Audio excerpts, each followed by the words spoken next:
भाग संख्या 9 विवेक की जागृति। मानव शरीर की महिमा विवेक के कारण ही है। विवेक प्राणी मात्र में है, परंतु जिससे परमात्मा तत्व की प्राप्ति कर सके ऐसा विवेक मनुष्य में ही है। यह विवेक कर्मों का फल नहीं है, प्रत्युत भगवत प्रदत्त है। यह बुद्धि में आता है, बुद्धि का गुण नहीं है, अतः बुद्धि तो कर्मानुसारिणी होती है, पर विवेक कर्मानुसारी नहीं होता। अगर विवेक को पुण्य कर्मों का फल माने तो यह शंका पैदा होगी कि बिना विवेक के पुण्य कर्म कैसे हुए। कारण कि ये पुण्य कर्म है और ये पाप कर्म है, ऐसा विवेक पहले होने पर ही मनुष्य पापों का त्याग करके पुण्य कर्म करता है। अतः विवेक पुण्य कर्मों का फल नहीं है, प्रत्युत यह पुण्य कर्मों का कारण और अनादि है। लौकिक पदार्थों की प्राप्ति तो क्रिया से होती है, पर परमात्मा तत्व की प्राप्ति विवेक से होती है। मुक्त करने की शक्ति विवेक में है, क्रिया में नहीं। अगर मनुष्य में विवेक की प्रधानता हो तो वह प्रत्येक देश में, प्रत्येक काल में, प्रत्येक अवस्था में, प्रत्येक परिस्थिति में परमात्मा तत्व की प्राप्ति कर सकता है। कारण कि परमात्मा तत्व से कभी किसी का वियोग नहीं है। अतः मनुष्य का खास काम है प्राप्त विवेक का आदर करना, उसको महत्व देना। विवेक का आदर करने से वह विवेक ही बढ़कर तत्वबोध में परिणत हो जाता है। प्रश्न: अंतःकरण को शुद्ध किए बिना विवेक का आदर कैसे होगा? उत्तर: विवेक अंतःकरण की शुद्धि के आश्रित नहीं है, प्रत्युत अंतःकरण की शुद्धि विवेक के आश्रित है। विवेक अनादि तथा अनंत है और अंतःकरण की अशुद्धि सादी और शांत है। विवेक असीम है और अशुद्धि सीमित है। विवेक स्वतः सिद्ध है, अशुद्धि स्वतः सिद्ध नहीं है। विवेक नित्य है, अशुद्धि अनित्य है। नित्य को अनित्य कैसे ढक सकता है? जड़ता का महत्व ही अंतःकरण को अशुद्ध करने वाली चीज़ है। अतः विवेक को महत्व देने से अंतःकरण स्वतः शुद्ध हो जाता है। शुद्ध करने से अंतःकरण शुद्ध नहीं होता। कारण कि शुद्ध करने से अंतःकरण के साथ संबंध बना रहता है। जब तक मेरा अंतःकरण शुद्ध हो जाए यह भाव रहेगा, तब तक अंतःकरण की शुद्धि नहीं हो सकती, क्योंकि ममता ही अशुद्धि का कारण है। ममता मल जरी जाई, इसलिए गीता ने अंतःकरण के साथ ममता न रखने की बात कही है। जैसे कर्मयोगी आसक्ति का त्याग करके अंतःकरण की शुद्धि के लिए केवल अर्थात ममता रहित इंद्रियां, शरीर, मन, बुद्धि के द्वारा कर्म करते हैं। कारण कि ममता आसक्ति रखने से कर्म होते हैं, कर्म योग नहीं होता। विवेक के बिना केवल क्रिया से अंतःकरण की शुद्धि नहीं होती। शक्ति विवेक में है, क्रिया में नहीं। क्रिया करने में करण की मुख्यता रहेगी तो करण का आदर होगा। करण का आदर अर्थात महत्व ही अंतःकरण की अशुद्धि है।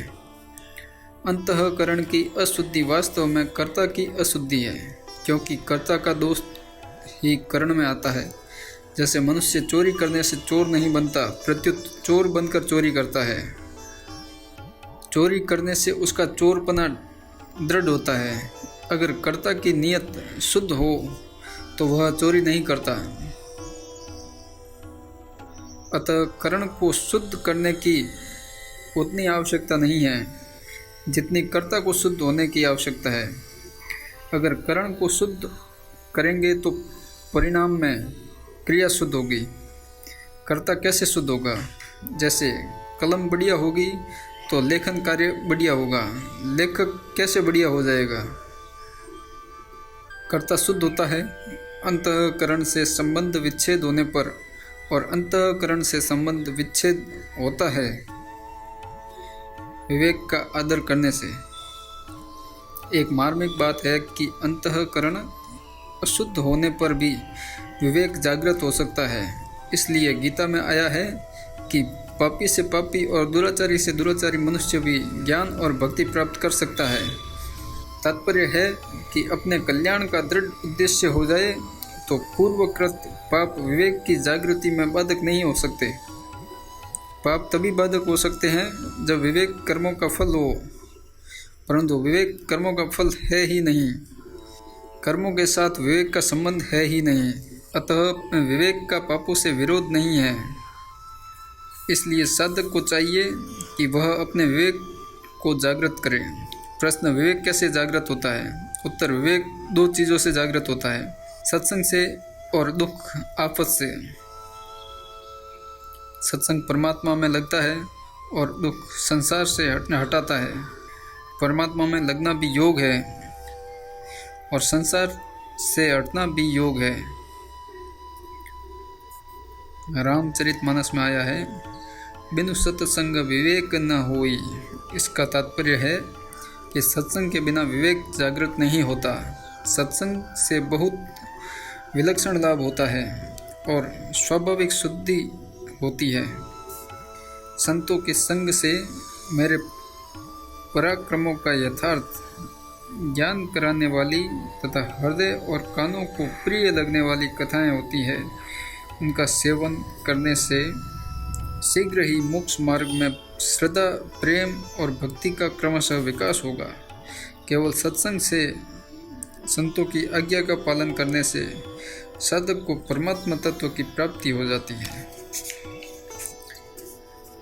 दूसरे जो मनुष्य इस प्रकार ध्यान योग, ज्ञान योग आदि साधनों को नहीं जानते, प्रत्युत केवल जीवन मुक्त महात्माओं से सुनकर उपासना करते हैं, अर्थात उनके वचनों को महत्व देते हैं तथा उसके अनुसार अपना जीवन बनाते हैं, ऐसे वे सुनने के परायण मनुष्य भी मृत्यु को तर जाते हैं।